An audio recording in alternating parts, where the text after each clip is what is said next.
What's up, Rockstars, and welcome to my review of Master of Orion at Astra by Archon Studio. This is live at the time of posting, so there's a link down in the description below to the campaign where you can see more of this, because my understanding is they got some expansions, they got a whole bunch of stuff, stretch goals, I'm sure, all that kind of stuff over in the campaign. So feel free to check that out, but this is my opinion on it now that I have it here. It's a lot. It's really cool. I'm going to tell you all about it.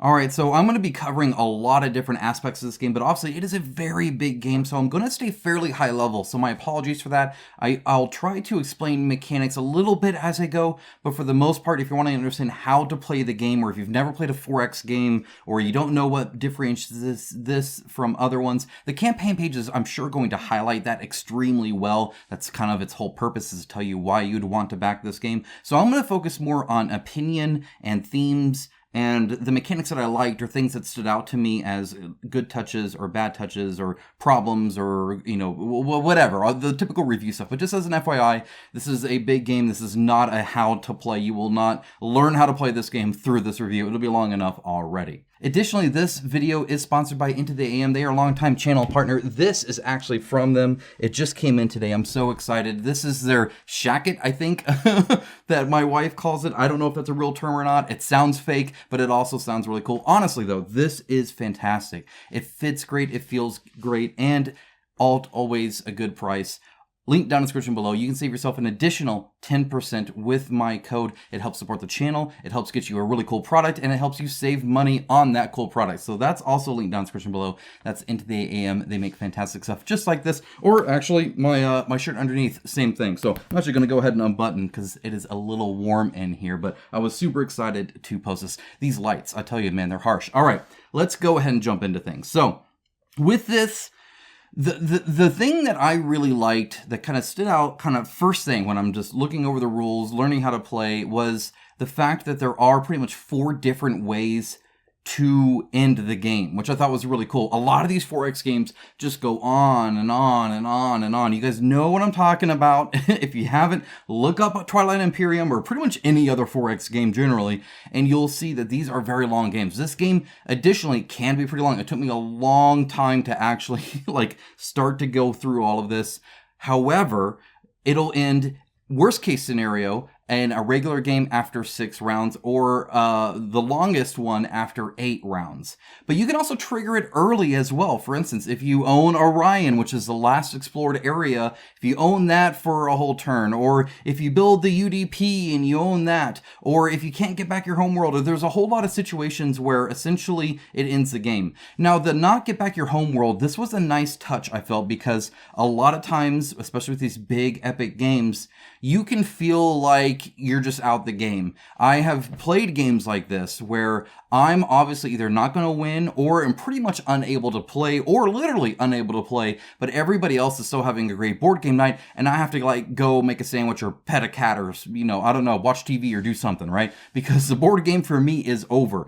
Not the case with this in 2 fronts. So, like I said, it ends early if a player is pretty much out, but it can also incorporate downtime a little bit. So if you're the first one to go out, let's say I'm done playing my round, because you kind of go around and do different actions and stuff like that, but eventually you're like, you know what, I'm passing, I'm out. So if you're the first one out, you actually get to control the pirates, which is super cool, because first of all, you're controlling the pirates, so you can have it attack other people and stuff like that, but it means you're still in the game. Now, that doesn't happen for the person who goes out second or third or whatever, right? But it at least makes it to where even if you're out early, not only do you get an advantage because now you're the first next round, right? It flip-flops across, but on top of that, you get to play the pirates. So there are several aspects in this that's kind of respecting your time, which I really appreciate in a 4X game. Now, it's not all perfect. There is certainly downtime during combat. Combat's kind of involved because you're busy tracking different, pluses and minuses to your rolls, and you're trying to get different hits and use different cards, and it's a whole stage process. It would take a while to explain the whole thing, but really you're rolling dice depending on your power and then assigning those out, essentially, when playing some cards. But either way, that's like with 2 people and everybody else just kind of chills, right? Now, this happens during your turn in general, and if you have AP, it's going to be an issue, but for combat, it does kind of prolong it a little bit longer, so if 2 people are fighting, you're just kind of chilling, waiting for your turn. Now, with enough people, with a good group, obviously you can still chit-chat, have a good time, but it is something to note, there is quite a bit of downtime with a lot of these. Now, you can be planning your next action, which is often what you end up doing, but that is certainly something where it's like some other people are playing, you're not actively playing right now, you're just looking at the board trying to figure out where to go. Right? Trying to figure out where to go is another interesting thing. So you have essentially these hexes and they're adjacent, and then they can also be linked. Adjacent just means that they're touching each other. Adjacent means that they have these, and I know you can't really see it well here, and that's kind of a point, these little kind of pink circles, and if 2 of them connect, then they're linked. Depending on your research level, originally you can only go through linked tiles, eventually you can go through pretty much everything, but it is kind of hard to see, especially when there's a lot of stuff on here. So this is kind of just like an example board I just set up really quick for filming this video. However, this is kind of how it can look like. And when it gets over here, it's really hard to kind of see where the links are and where they're not. And even the tiles themselves, they blend in really good and it looks fantastic, especially when you first build it. It's like the first step you do before you even pick factions and all that. You're putting all the different hexes together depending on how many people are playing the game. So it does adapt to player count. And it looks beautiful. But then we actually mechanically want to play it. A lot of it is like, hey, if I can pick it up. I'm not tearing everything up. This is an area and you can move that area to another area, but it's not delimited. Now this is a prototype. I should have mentioned that earlier. I apologize. I'll put it in text and post it early. But this is a prototype, so this is the time for feedback. And looking at it like this, it wasn't always easy, especially with miniatures on it and tokens and tiles and stuff. To not really realize where one hex ends and where one begins, especially towards the middle of the map, just like in this area here, can be a little difficult. So that was something that I think could be improved with visuals, and the links themselves, they're really small too. So increasing the visual fidelity of those links and making it more obvious would be appreciative. I think instead of the little circles, if they had maybe a little white swirl space rift thing that almost looked like a little, I don't know, like a wormhole or something like that kind of stretched into the tile a little bit, that might help, because it's very easy to lose line of sight. Like with this here, I can't see the other side of that pink. So I'd literally have to do this to see that that's linked, right? Otherwise, because if it's half, it's not linked. So it needs a little TLC or, a little bit of work on the UI UX of the map a little bit. But otherwise, as you can see, it looks awesome. The miniatures look great. It's Archon, and so they make fantastic miniatures. So these are, just kind of basic ships in that they're not super fine detailed necessarily, though. I mean, some of them definitely are, right? But the detail there is super crisp because they use their own kind of HIPS plastic to make these. They do fantastic with their miniatures. Pretty much everybody knows that, but if you didn't, there you go, now you know. So that's also really cool, that it looks cool, and it's really thematic. In fact, the theme of this game is huge. I mean, you have your little people to follow how angry your people are with each other, but even the diplomats look cool. They're all sorts of different weird alien species. All the ships, I think, do a really good job looking unique. They all look different. So at a glance, even without the color difference, they're fairly different. I was kind of concerned because 2 of the reds and the purple and the blue, they look kind of close to me being a colorblind person. I can see that they're different, but they don't look very different from these colors. Again, prototype I think could change.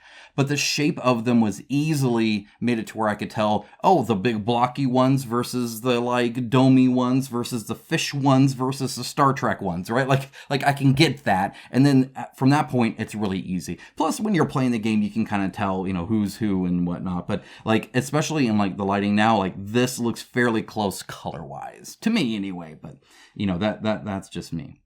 Okay, I want to shift back to movement a little bit, because movement is actually something really cool. First of all, I really like the fact that You're just kind of moving areas. I think it keeps it simple. Where you place them is really nice too, because there is a little bit of like a circle where you can place your any buildings that you do, like infrastructure for your world, or even your units. And so it's very easy to know if a place is full. It's very easy to know where they can and can't go.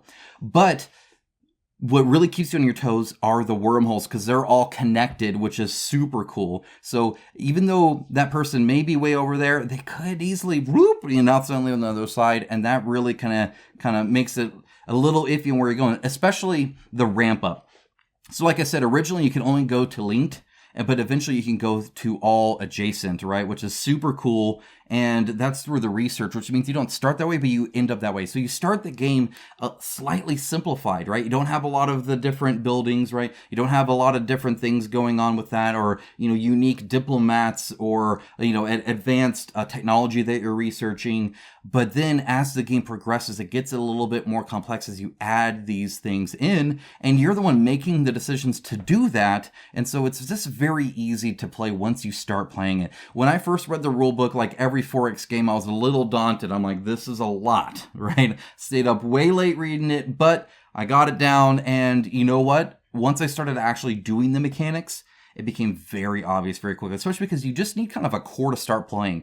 I think, honestly, this would be a fairly easy game to teach for 4X because of that. Because it does kind of ease you in a little bit, more than perhaps some others. Because a lot of the mechanics, not only do they kind of build up, but another positive, they really all mesh together. So everything is getting you victory points. What you own, or the different influence that you can take from missions, or there's all sorts of ways to gain victory points. Technology, researching it affects everything. Like I said, it affects movement, it affects combat, it affects your tableau system, which I'll talk about in a moment. Like everything, it kind of coalesces, and so especially research and victory points, they just kind of touch everything. But even diplomacy, you can do a lot through diplomacy, which is really cool. In fact, diplomacy is its whole thing. So why don't I dive into that? So diplomacy is really, really cool. What I really like is the fact that you can be really helpful for people. You can be really sneaky for people. You can give them spies that you thought were diplomats. Or through diplomacy, you can even incite riots on their places and add to their unrest, which is like direct victory point changes. You can even steal victory points and stuff. So it's really, really cool. The diplomats, especially with the spies and stuff like that, one of the things I really like about it, and I like this way back when I was first introduced to this in Limbo Eternal World, but a shared resource essentially, where I'm spending this, but now you have it. Kind of like this with diplomacy. So you can have a diplomat, let's face it, now you don't know who it is, but you're like, this is a great diplomat, you'll love him. And you're like, I don't know. And then you turn out, it's a spy. So it's going to be negative on you, which is really bad. However, now they have that diplomat, so now they can give it to somebody else too. No, this is totally the good one, I promise. And then nope, and now, so you give them kind of ammo back against you, which is kind of funny. You can even force diplomats on people. So they're like, you know what? Nope, you're taking this deal. There's so much nuance in just the diplomacy that I really, really liked. And again, it affects so many different aspects of the game. Really, really appreciate it. Shifting back to the map itself, I really like how board gamey this 4X game is. It's not like a skirmish game at all. You're placing tokens and moving guys around and building up systems and stuff like that. And so you have your population that you're trying to add, and through research you can increase more. Again, research affects everything. So all that's really cool. However, it can be a little finicky as well. As you can see, there's a lot here, and the problem is not so much the miniatures. I don't actually mind. They have a space. They're pretty okay. The problem is when you layer on tokens. So you can have these tokens here if you move farther or stuff like that you need to put on a unit.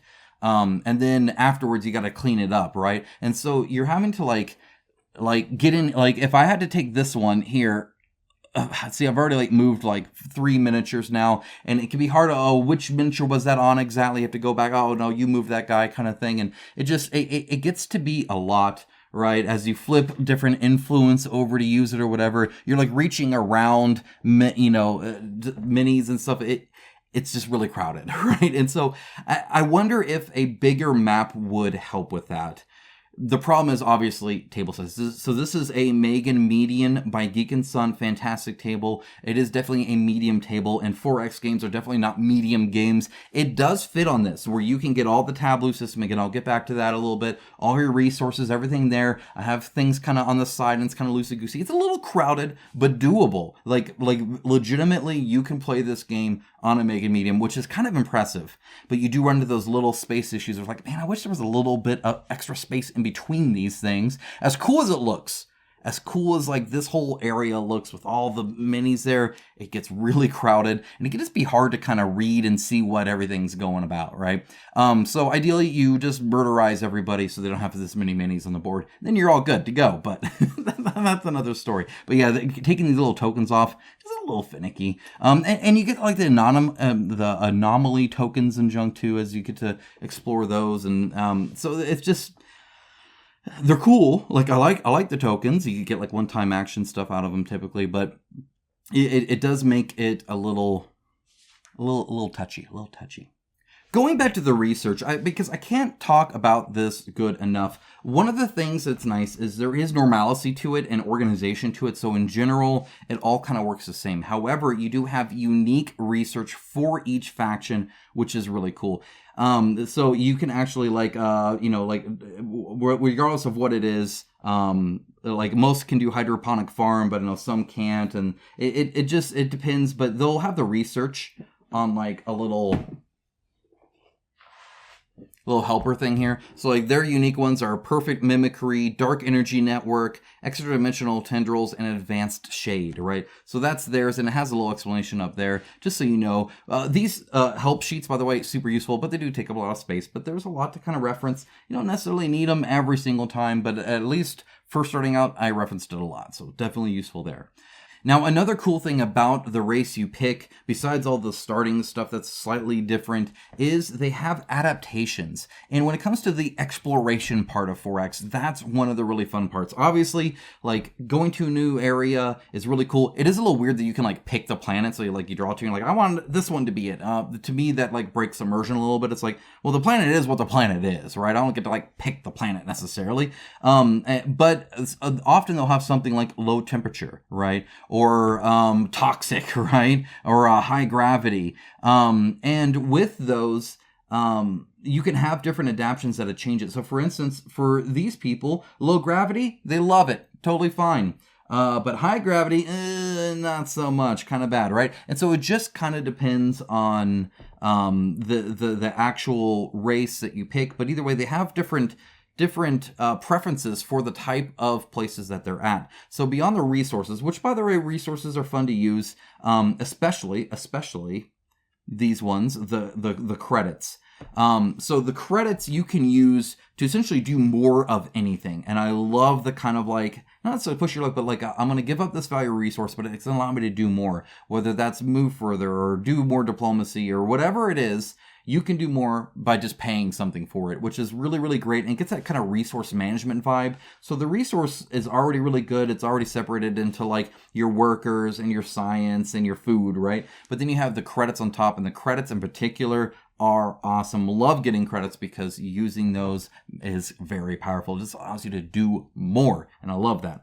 All right, now one of the nice things is just the amount of different things here. So like I said, there's a tableau system where you have your technology, you have your different things that you're playing, and you get to put them like in a tableau and kind of build it and replace it over time, which is super nice. I just like having the kind of the hands and then making that into what you're using, and then those can come into various things. Often they're triggered through something like combat, but the tableau is really nice. But it also has like the dice placement. So you're rolling dice, and you're either trying to get essentially a 2-hit, like, oh, on a 2+, I get to use this, or on a 4+, I get to use my laser cannon, right?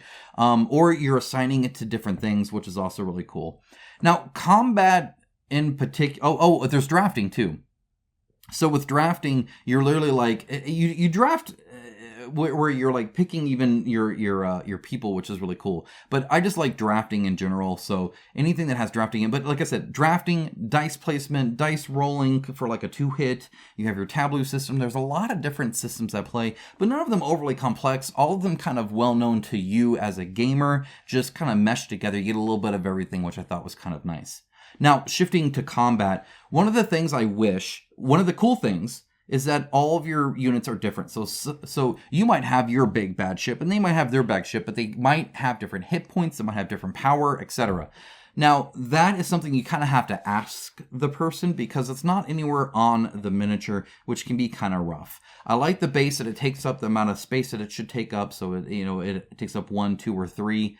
And the movement, again, also fairly cool that they can move different things, but all of that is kind of unique to them, and you can't really tell looking at it. You're just going to have to remember, oh, their frigate's different than my frigate. Their frigate can do this, and my frigate can only do this, but then my frigate can do that and not this. And so it's kind of one of those things where, like, before combat, you're just going to have to ask them, like, hey, how much power do you have there? How much health points are there? Because it's kind of hard to judge the strength without knowing the data, and the data isn't like on the miniature, obviously. It's like on their sheet, and so just kind of have to tell you, which is kind of a bummer. But yeah, and again, there are so many other things that I could talk about, like scrapping different things. I could talk about retreating. I could talk about all sorts of stuff. But honestly, this game, a lot of fun. Again, 4X is kind of always a fun game to play through. It can be time consuming. This one respects your time very well. I appreciated that. And you can do all sorts of fun little sneaky things. You can do some overt things. You get to explore and do new things and get different abilities and add to your research and build your resource pool and build your army and then go and attack everything. Just a lot of fun in a lot of different ways. And I guess if I was to end this on one thing, that I think this board game, if it had to have an objective, could really do. As somebody who has played several 4X games, especially like space ones in particular, especially kind of the more old school ones, but not Master of Orion, right? So I haven't done that. For Master of Orion, this made me want to play the video game. Between the little cute guys that you get, right? Between the ship designs, between the different mechanics I liked and all the different things together. A lot of times when I'm playing board games, they make me want to then go play the video game version of them, whether it's a dungeon crawl for an RPG or a story-driven game or a 4X game. But when it comes to an IP game in particular, you gotta really wear that IP on your sleeve and be proud of the IP and really live up to the IP. Now, while I haven't played it, so I can't tell necessarily if it lives up to it, I can say that this is a darn good prototype. It is a lot of fun. It looks very pretty. It plays very well. And it's something that then makes me want to see, what is a digital experience like? So I'm actually kind of interested in playing the video game now. I think it came out with a remake not too long ago, too, that some people liked or didn't like. But either way, the graphics look a lot better than the original. Let me know, I guess, how that is. But really, that's kind of my opinion, my thoughts on Master of Orion at Astra by Archon Studio. They've done very good. Archon has come a long way when it comes to making board games. They were always pretty good at miniatures. They've gotten even better at it. They were doing okay-ish in board games. They have gotten darn good at it. Ever since Wolfenstein, I think they've been kind of hitting it at a higher level, and it's just gonna keep going up. 4X games are kind of hard to nail down. They can feel bogged down. They can feel bloated. They can have too much. They can be too long. They can have different power swings. I haven't played enough to see if there's any power swings or something like that, and again, it's just a prototype anyway. But from what I've experienced, it's a really good one. Easy to table. It fits on a table, which is something that's kind of nice. You can trim it down, and in fact, by the time it's like, hey, we're done playing, somebody's already owned the final one. They in a normal 4X game, I feel like people would get Orion and then just keep running with it, right? And then just like win. But nope, in this one, it just kind of ends right there. Or hey, I'm out. Well, you know what? Let's just end it here. Who won, right? So stuff like that, I really, really like. I think they did a darn good job on it. Again, link down in the description below to Into the AM Today sponsor. Fantastic stuff. Really, really good quality. And you can save yourself 10% with the discount code down below. Help support the channel as well. But also, past like the subscribe button, the like button, the comment field where you can tell me how great of a reviewer I am is the link to Master of Orion as well, the campaign page. Feel free to check that out. See where they're at now. See what else is there. See what's changed since the prototype. See how different it is now already or how much better it is or whatever it is. You can see it down in the description below. Guys, thank you so much. Have a great rest of your day. Take care. Bye, guys.